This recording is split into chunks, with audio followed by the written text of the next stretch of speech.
Step through the veil of centuries and stand with me here, where the endless grasslands meet the eternal blue sky.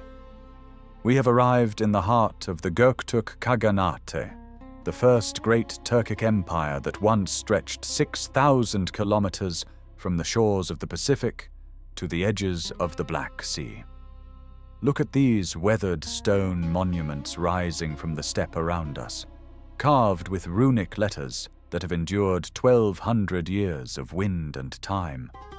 These are the Orkhon inscriptions, the voice of an empire speaking directly across the ages. In this series, we will journey through the complete story of a civilization that changed the course of Eurasian history. We begin in the forge fires of the Altai Mountains, where a clan of blacksmiths named Ashina crafted weapons superior to any on the steppe. We will witness Bumin Khan's rebellion in 552, when he shattered the chains of vassalage and proclaimed the first Turkic state. We will ride with Istemi Khan's armies as they conquer the Silk Road cities of Samarkand and Bukhara, controlling the wealth of 3 continents. We will walk through felt yurts and observe the daily rhythms of nomadic life at the empire's zenith. We will stand in the Kurultai assembly where tribal leaders debated the fate of nations. We will witness the empire fracture in civil war, fall to Tang Chinese conquest, rise again like a phoenix, and finally collapse, leaving behind a legacy that shapes 70 million Turkic people across Eurasia today. This is not a collection of facts. This is the complete arc of an empire, from the first hammer strike on an anvil to the modern nations that still claim the wolf banner as their heritage. Every archaeological detail you see has been reconstructed from excavations in Mongolia's Orkhon Valley, from Tang dynasty chronicles, from Byzantine diplomatic records. What shaped the medieval world? What influenced the Mongol conquests? What created the cultural identity of modern Turkey, Kazakhstan, and Kyrgyzstan? All begins here on this wind-swept steppe. If you seek complete journeys through lost civilizations, subscribe to witness how empires rise from nothing, command the known world, and leave marks that time cannot erase. Each exploration we undertake reveals the full story, not mere fragments. Now, let us begin where all great empires begin, in fire and iron and the dreams of those who refuse to remain vassals. Our journey into the Göktürk world starts now. The Altai Mountains rise like ancient sentinels where the steppe meets stone, their peaks crowned with eternal snow. In the valleys below, around the year 500 CE, smoke rises from forges that will reshape the destiny of Central Asia. The Ashina clan works the bellows, their hammers ringing against anvils in a rhythm older than memory. These are not ordinary smiths. Their ancestors, according to legend whispered across generations, descended from a she-wolf who saved a boy from massacre, the last survivor of a destroyed people. Whether truth or myth, the wolf becomes their totem, their identity, their promise of survival against impossible odds. The Ashina carry this symbol on their standards, carved into their belt buckles, woven into the fabric of their existence. But survival requires more than legends. The Göktürk Khaganate, dominating the Mongolian steppes since the 4th century, holds the Ashina in vassalage. The terms are clear. The Ashina provide weapons, horse equipment, and iron tribute. In return, they receive protection and grazing rights in the southern Altai foothills. It is a relationship built on inequality, sustained by force. The forges burn day and night. Iron ore, extracted from mountain veins, transforms under intense heat. The Ashina develop techniques that surpass their masters, layering metals to create blades that hold edges longer, forging stirrups that give cavalry unprecedented stability. crafting lamellar armor plates that flex with a warrior's movement while deflecting arrows. Each innovation increases their value to the Ruran. Each innovation also increases their leverage. The Ruran Khans grow wealthy on Ashina craftsmanship. Their cavalry dominates the eastern steppes. Their tribute networks extend from the Gobi to the forests of Manchuria. Yet they fail to recognize the danger in their own success.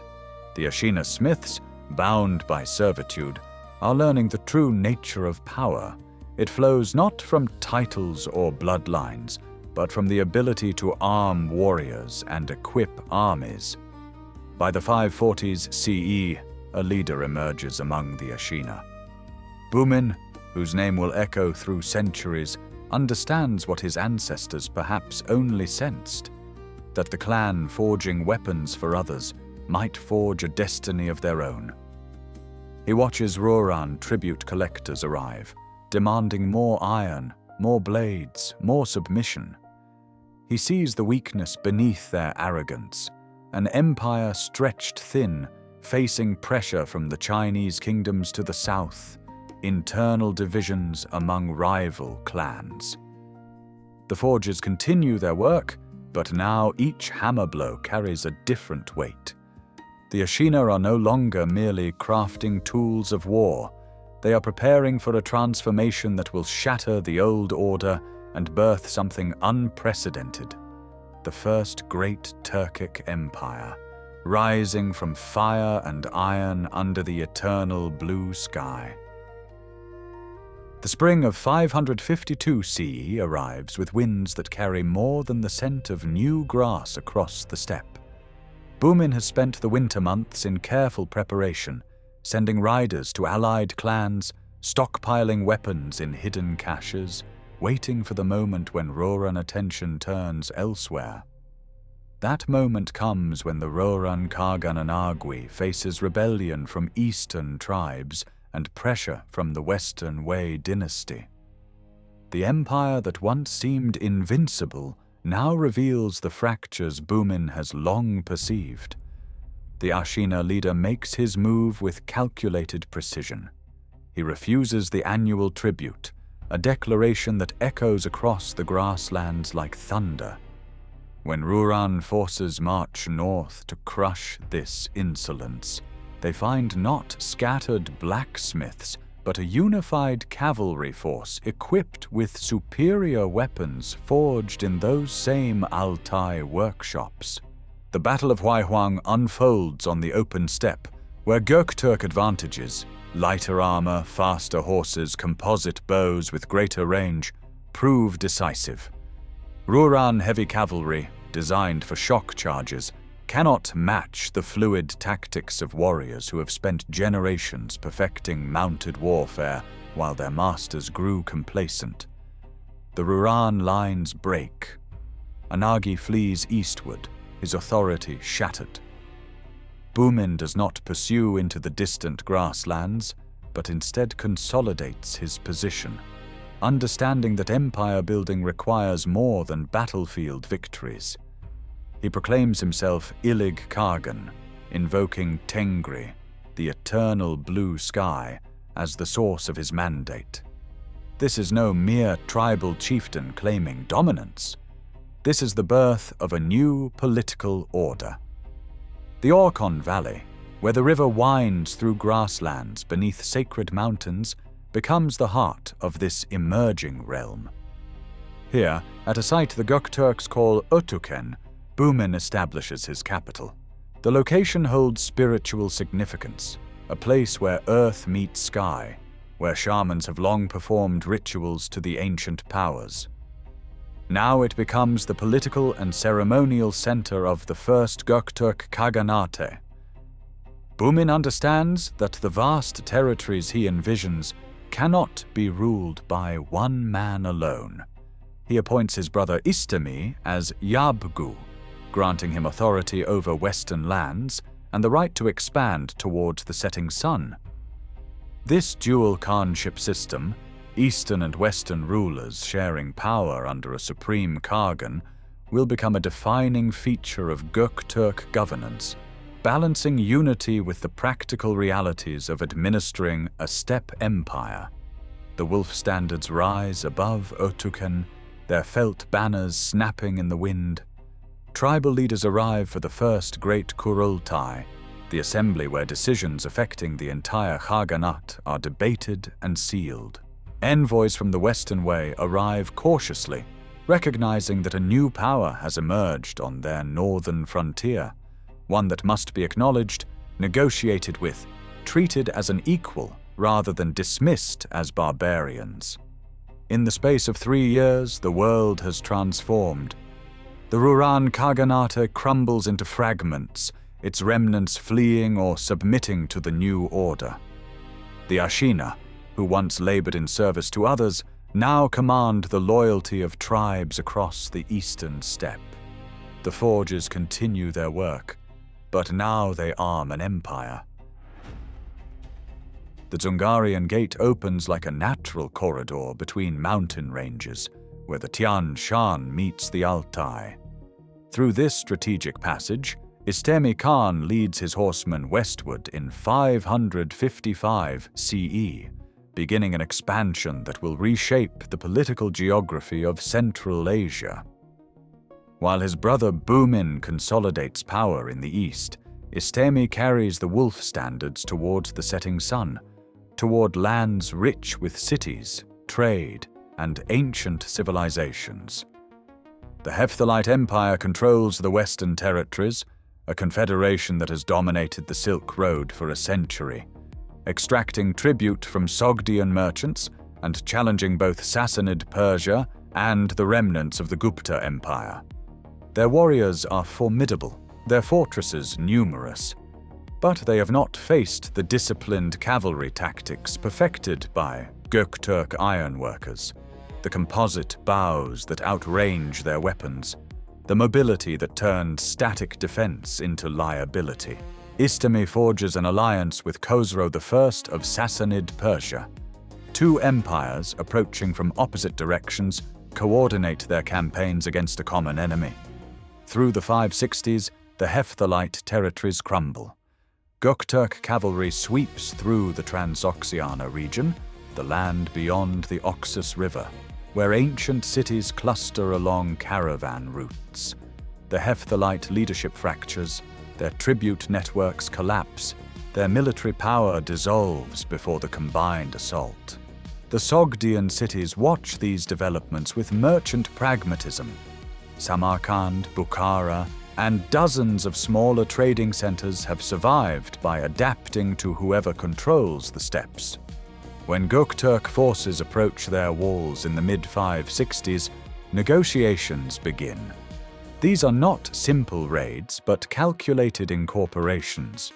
The Sogdians possess what the Göktürks need: administrative expertise, literacy, established trade networks, and connections stretching from China to Byzantium. The walls of Samarkand rise from irrigated plains, their mud brick construction reinforced over centuries. Inside, bazaars overflow with silk from China, spices from India, glassware from Syria, and furs from the northern forests. Istemi's terms are clear: acknowledge Göktürk sovereignty, pay tribute, maintain the trade routes. In exchange, receive protection from raiders, access to steppe horses, and integration into an empire that now spans from the Pacific approaches to the edges of Persia. By 568 CE, Istemi controls the Silk Road's central section. But control brings complications. Sogdian merchants complain that Sassanid Persia, now Göktürk's nominal ally, blocks direct trade with Byzantium, forcing caravans through Persian territory where taxes multiply. Istemi decides on direct diplomacy. He dispatches an embassy led by the Sogdian merchant Maniach westward, across Persia, across the Caucasus, to Constantinople itself. Emperor Justin II receives the Göktürk envoys with astonishment and calculation. These are not the Huns of previous centuries, but representatives of an organized empire controlling territories, Justin has only heard described in merchant reports. The Byzantine diplomat Zemachus returns eastward with the Sogdian embassy, traveling for months across landscapes that test even experienced travelers, until he reaches Istemi's mobile court somewhere in the Ili River Valley. The meeting between Byzantine diplomat and Turkic Khan occurs not in a stone palace, but in a great felt tent, its interior hung with silk captured from Chinese caravans. Istemi proposes an alliance against Persia, a coordination of trade routes that would bypass Sassanid territory entirely.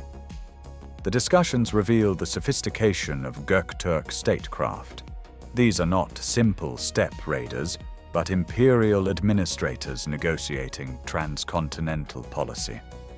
Suyab, in the Chu River Valley, becomes Istemi's western capital. The location is strategic, close to Sogdian cities, accessible to both steppe and mountain routes, positioned to control the Tarim Basin's northern approaches. Here, Göktürk governance adapts to sedentary realities while maintaining nomadic flexibility. Tribute flows eastward to Ertuğrul, westward to Suyab, enriching both centers of power. By 576 CE, the Göktürk Khaganate stretches 6,000 kilometers.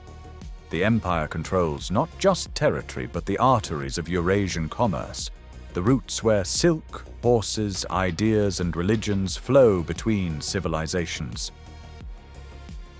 The Orkhon Valley transforms under Tasba Khan's rule, beginning in 572 CE. Where once stood seasonal encampments, permanent structures now rise. Wooden halls with carved posts, stone platforms for ceremonial gatherings, workshops where craftsmen shape bronze and iron. The sacred capital of Ertuğrul becomes a fixed point in the nomadic universe, a place where the eternal sky touches earth and legitimizes power. Tasba inherits an empire already vast, but his genius lies in consolidation rather than conquest. The administrative system he perfects balances contradictions, nomadic flexibility with imperial stability, tribal autonomy with centralized authority. Each subject people, Sogdian merchants, Tocharian farmers, nomadic clans, maintains traditional structures while acknowledging the Khan's supremacy. Tribute flows in forms each culture can provide: silk from Chinese vassals, horses from steppe tribes, silver from Sogdian cities, furs from northern forests. The Kurultai assemblies gather beneath felt pavilions outside Ertuğrul. Tribal leaders arrive with their retinues, their horses darkening the grasslands like storm clouds. These are not mere ceremonies, but functioning councils where policy is debated, succession confirmed, military campaigns authorized. The Khan listens to arguments, weighs competing interests, renders decisions that balance tradition with pragmatic necessity. This consultative governance, rooted in steppe custom, becomes a model for future empires. Diplomatic envoys traverse impossible distances to reach the Göktürk court. Tang Chinese officials arrive with gifts of silk and jade, negotiating border agreements and trade protocols. Byzantine ambassadors journey from Constantinople, seeking alliance against shared Persian rivals. Sassanid Persia sends missions acknowledging Göktürk control of Central Asian trade routes. These negotiations occur between equals. The Göktürk Khan treats with emperors, not as supplicant but as sovereign. Religious diversity flourishes under Tasba's pragmatic tolerance. Shamans conduct traditional rituals, invoking Tengri and ancestral spirits at stone altars. Buddhist monks establish monasteries along trade routes, their teachings spreading among settled populations. Nestorian Christian priests arrive from Persia, building churches in Sogdian cities under Göktürk protection. Zoroastrian fire temples serve Persian merchant communities. The Khan permits all, requiring only political loyalty, not spiritual conformity. Trade reaches unprecedented volumes. Caravans stretching for kilometers arrive at Otukon and Suyab, laden with goods from 3 continents. Chinese silk moves westward. Byzantine gold and Persian silver flow eastward. Indian spices, Central Asian horses, Siberian furs circulate through Göktürk-controlled markets. The Khaganate collects taxes and protection fees, enriching the treasury while maintaining the security that makes commerce possible. The capital itself reflects this cosmopolitan wealth. Felt yurts stand beside wooden buildings. Craftsmen work in specialized quarters. Metalworkers forging weapons and ornaments. Leatherworkers creating elaborate horse tack. Weavers producing textiles that blend steppe and sedentary techniques. The Khan's treasury accumulates tribute. Bolts of silk stacked like cordwood. Bronze vessels, jade carvings, strings of precious stones. Yet beneath this prosperity, the seeds of future crisis germinate. The empire's size creates communication challenges. Succession customs remain fluid, inviting competition among potential heirs. The balance between nomadic and settled populations grows increasingly complex. When Taspar dies in 581 CE, the Golden Age dies with him, and the fractures begin. The yurt rises from the steppe, like an organic extension of the land itself. Women work in practiced rhythm, assembling the lattice walls, willow branches bent and lashed with leather thongs into collapsible sections. Each family knows its structure intimately.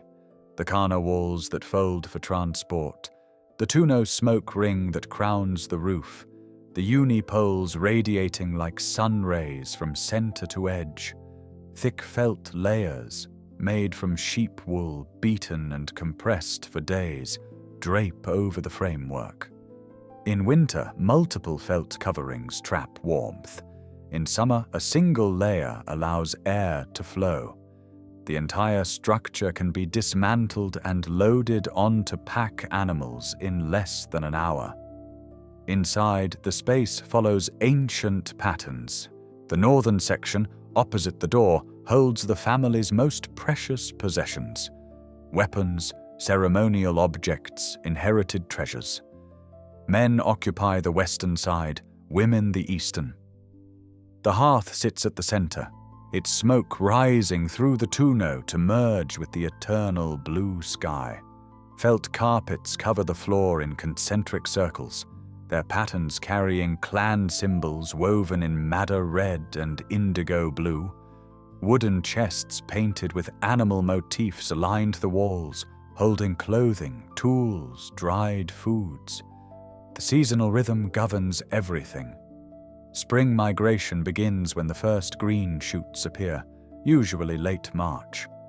Families move to higher pastures where snowmelt creates temporary streams and fresh grazing.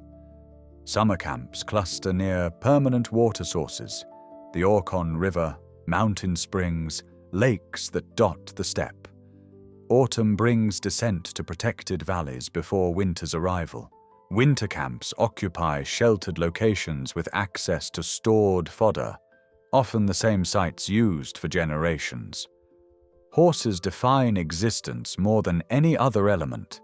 Each warrior maintains 5 to 7 mounts, rotating them to preserve strength. Children learn to ride before they walk steadily, strapped to saddles with leather bands. By age 5, they gallop independently. By 10, they shoot arrows from horseback at full speed. The Göktürk horse, compact, hardy, capable of surviving on sparse grazing, descends from careful breeding over centuries. Mares provide milk for kumis, the fermented drink consumed daily. Stallions serve warfare and breeding. Geldings carry loads and riders on long journeys. Women hold authority over domestic production. They process milk into cheese, yogurt, and dried curds that sustain families through lean months. They tan leather, turning hides into clothing, boots, armor components, tent coverings, water bags. They weave textiles on portable looms, creating the felt and woven cloth that clothe the empire. They manage herds during men's absences, making decisions about breeding, culling, and movement. Older women command respect as repositories of knowledge, medicinal plants, weather signs, ancestral customs. Food comes primarily from animals. Mutton forms the staple meat, supplemented by horse, goat, and wild game. Meat is boiled in bronze cauldrons, roasted over open fires, or dried into strips that last months. Dairy products provide essential nutrition: fresh milk, kumis, butter, various cheeses. Grains appear rarely, obtained through trade or tribute, ground into flour for special occasions. Wild onions, berries, and roots supplement the diet seasonally. The rhythm of daily life follows the sun and the needs of animals. Dawn brings milking, then the release of herds to graze under watchful eyes. Midday offers brief rest during summer heat. Afternoon involves craft work, maintenance, training. Evening gathers families around hearths for meals and stories.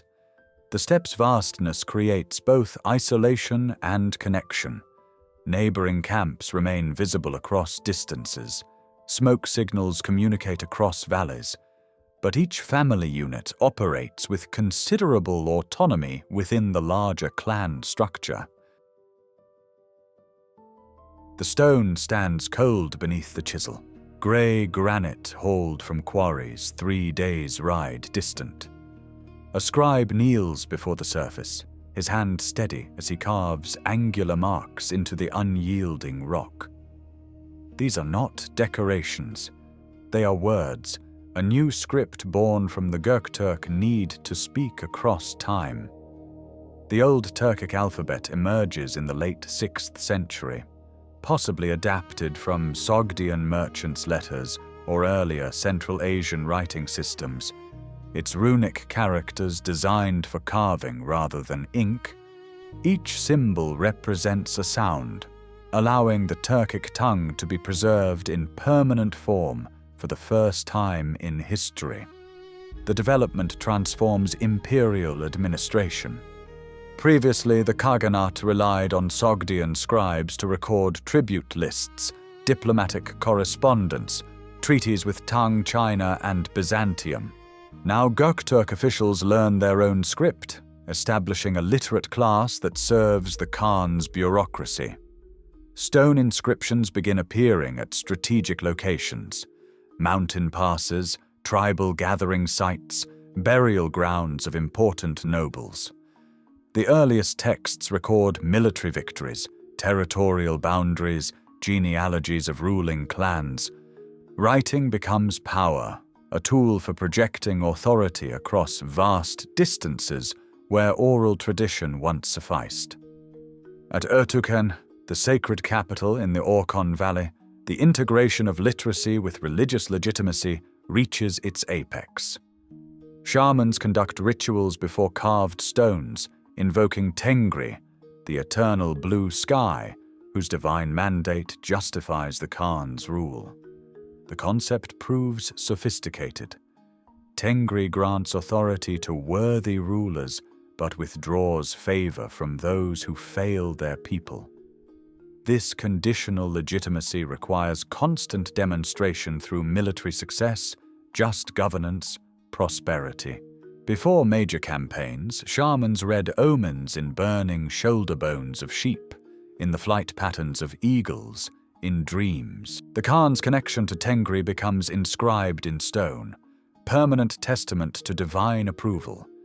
The Kurultai assembly meets in circular formation, tribal leaders seated on felt carpets around the central space where the Khan presides.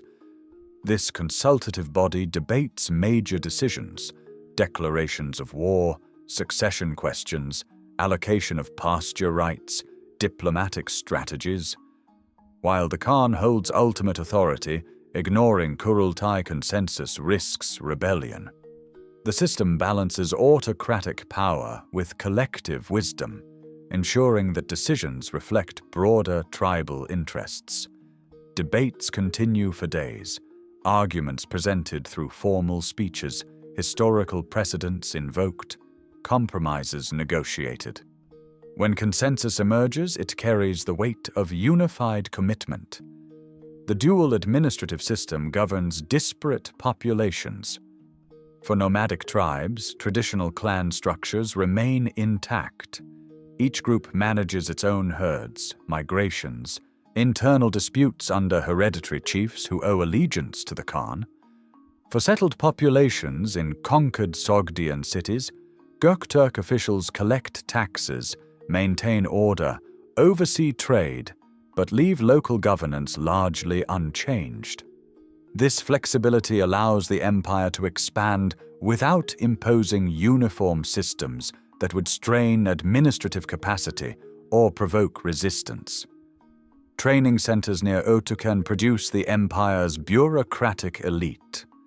Young men from prominent families learn the runic script, study records of past campaigns, practice diplomatic correspondence, master the complex protocols of tribute collection. They memorize genealogies, territorial boundaries, treaty obligations. Some travel to Sogdian cities to learn accounting methods, others accompany diplomatic missions to observe negotiation techniques. This educated class provides continuity across reigns, institutional memory that survives individual Khans. The stones themselves become monuments to imperial ambition, not yet the massive inscriptions of later centuries, but significant markers nonetheless. Carved surfaces receive applications of red pigment, making the runic letters visible from distance. Placement follows careful consideration. Hilltops where travelers can see them, valley entrances marking territorial claims, burial sites commemorating fallen warriors. Each inscription declares Göktürk presence, literacy, permanence. The nomads who once left no trace beyond trampled grass now speak in stone, their words enduring as the mountains themselves. The year 581 CE brings death to Taspar Khan, and with it, the unraveling of everything his reign secured. The succession that should pass smoothly instead ignites disputes among his sons and nephews, each claiming legitimacy through different maternal lineages, different tribal alliances, different interpretations of the Kurultai's will. The empire that stretched 6,000 kilometers across the steppe suddenly faces inward, its energy consumed by rival claims rather than external threats. By 583 CE, the fracture becomes formalized. The Eastern Khaganate establishes itself at Göktürk, maintaining control over the Mongolian heartland and the sacred Orkhon Valley. The Western Khaganate centers on Suyab, commanding the Silk Road cities and the wealth they generate. What began as administrative division hardens into separate realms, each with its own Khan, its own court, its own ambitions. Göktürk armies that once conquered together now eye each other across contested borderlands. Tang China watches these developments with calculated interest. Emperor Taizong, ascending in 626 CE, recognizes opportunity where others see merely chaos. Tang advisors arrive at rival courts bearing gifts and counsel, supporting whichever claimant promises greater concessions. Chinese gold finances Göktürk civil wars. Chinese diplomats whisper suggestions that turn brother against brother, uncle against nephew. The strategy requires patience, but Tang possesses what the fractured Khaganates increasingly lack: unified purpose. The Eastern Khaganate weakens first. Ilig Khan, ruling from Göktürk, faces rebellion from subordinate tribes emboldened by Tang promises of autonomy. His armies, once feared across the steppe, suffer defeats against former vassals now equipped with Tang weapons and intelligence. Harsh winters in the 620s CE devastate the horse herds upon which nomadic power depends. Famine follows, then disease. The Kurultai that once united tribal leaders now fragments into competing factions, each seeking survival through separate negotiations with Tang. In 630 CE, Tang forces march north. The campaign unfolds with methodical precision, not the wild cavalry charges of steppe warfare, but coordinated infantry advances supported by siege equipment and supply trains. Orkhon, the sacred capital that symbolized Göktürk permanence, falls after brief resistance. Ilig Khan attempts flight eastward, but finds no sanctuary among tribes already accepting Tang authority. His capture near the Gobi's edge marks the eastern Khaganate's end. The journey to Chang'an strips away every vestige of imperial dignity. Ilig Khan, who once negotiated as equal with emperors, now travels in a cage cart, displayed to Chinese crowds as proof of Tang supremacy. At the capital, he performs ritual submission before Emperor Taizong's throne, prostrating himself in acknowledgement of defeat. The Khan who ruled the steppe receives a minor title and a residence in Chang'an, living out his remaining years as a curiosity at the Tang court. Orkhon itself undergoes systematic dismantling. The wooden structures that housed administration burn. The stone monuments remain, but Tang officials deface some inscriptions, asserting new authority over the valley's symbolic landscape. Göktürk territories become Tang prefectures, administered by Chinese governors and garrisoned by Tang troops. The nomadic populations face a choice: submit to settled administration or flee westward beyond Tang reach. The wolf banner that once flew over half of Eurasia now exists only in memory, and in the western Khaganate's diminished realm, itself increasingly pressured by Arab expansion from the southwest and internal dissolution. The empire forged in 552 CE lies shattered, its eastern half absorbed into Chinese imperial structure, its people scattered or subjugated. The stones in the Orkhon Valley stand witness to glory's impermanence, their runic letters speaking to winds that carry no answer.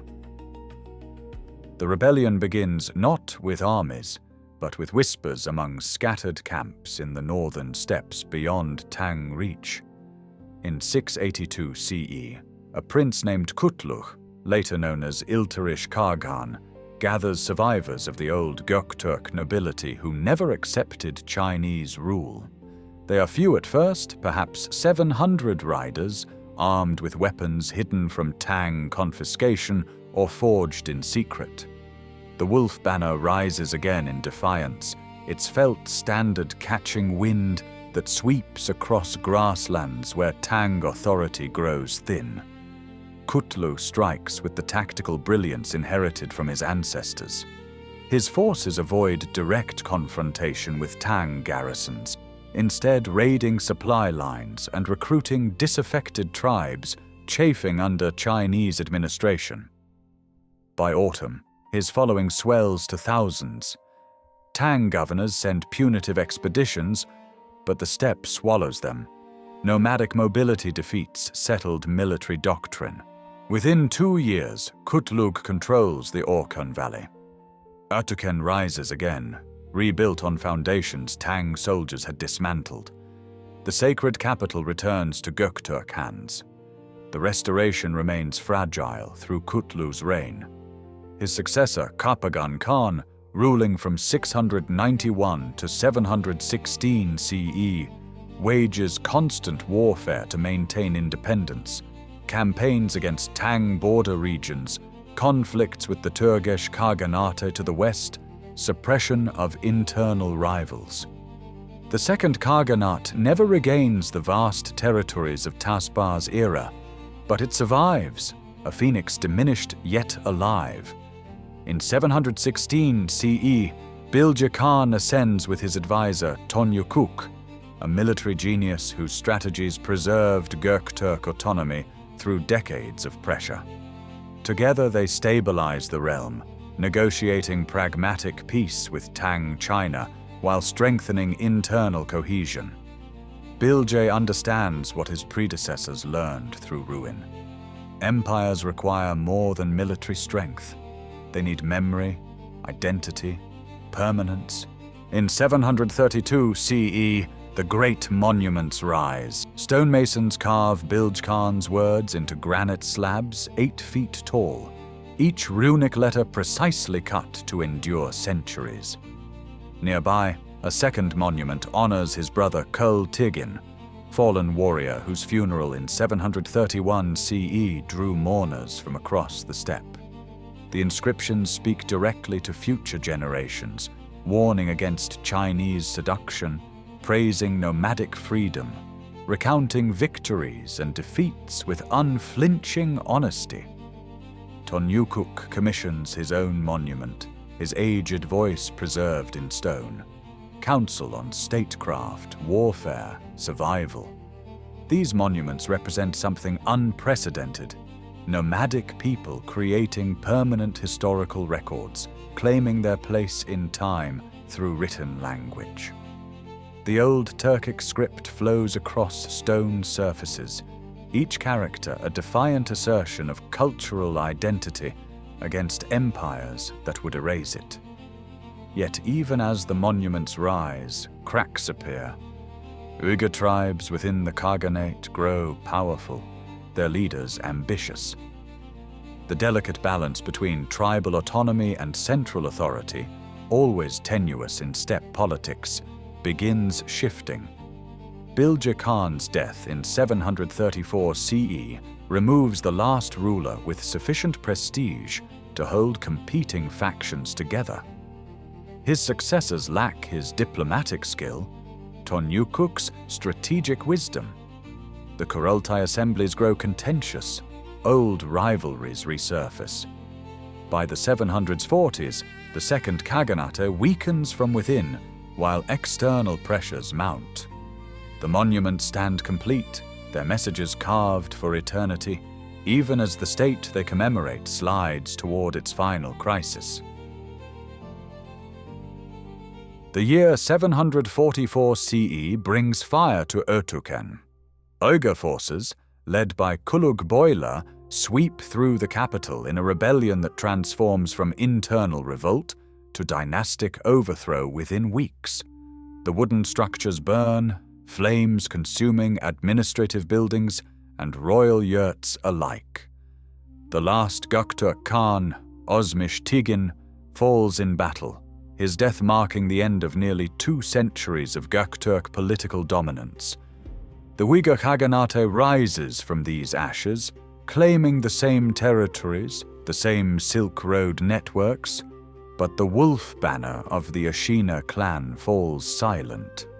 Yet the monuments remain. The Orkhon inscriptions stand untouched through the Uyghur conquest, through the subsequent Kyrgyz invasion of 840 CE, through the Mongol expansion of the 13th century.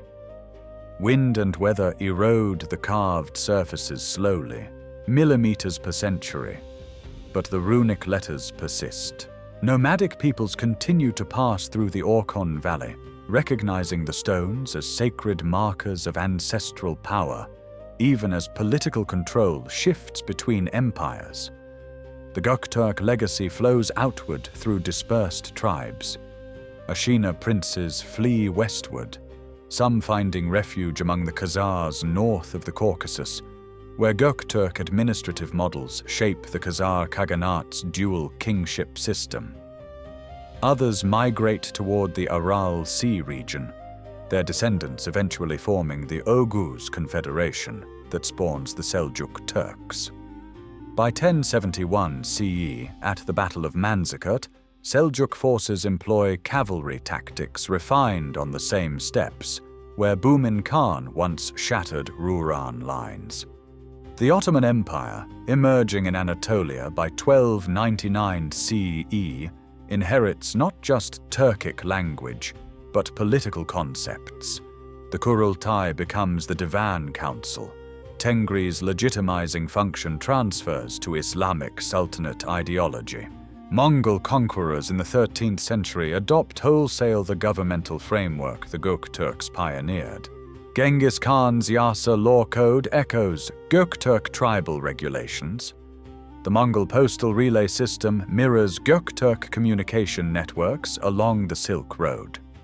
Even the term "zero" itself carries forward unbroken from Bumin's 552 CE coronation through Kublai Khan's Yuan dynasty. The monuments themselves vanish from global awareness as the Orkhon Valley becomes remote grazing land under Qing dynasty control. Local Mongolian herders know the stones exist, but cannot read the ancient script. Then, in 1889 CE, Russian archaeologist Nikolai Yadrintsev stumbles upon the Kul-Tigin monument during an expedition mapping northern Mongolia. The discovery electrifies academic circles. Danish linguist Wilhelm Thomsen deciphers the runic alphabet in 1893 CE, and suddenly the Göktürks speak again across 12 centuries of silence. Modern excavations reveal the full scope of Göktürk civilization. Burial mounds yielding iron weapons, belt plaques bearing Tamga symbols, fragments of silk tribute from Tang, China. In 2004 CE, UNESCO designates the Orkhon Valley a World Heritage Site, recognizing its significance as the cradle of Turkic culture. Today, over 170 million people speak Turkic languages descended from Old Turkic. The flags of Turkey, Kazakhstan, Kyrgyzstan, Uzbekistan, and Turkmenistan incorporate symbols tracing back to Göktürk heritage, crescents, stars, colors representing the eternal blue sky. Modern Turkic nations send delegations to the Orkhon monuments, politicians and citizens alike standing before Bilge Khan's stone, reading words that warned empires rise and fall, but identity endures. The wolf still runs across the steppe, not in political dominion, but in the unbroken thread of language, memory, and belonging that connects a blacksmith's rebellion in 552 CE to nations spanning 2 continents today. Thank you for journeying with us through the rise and legacy of the Göktürk Khaganate. Subscribe to our channel to explore more civilizations that shaped our world.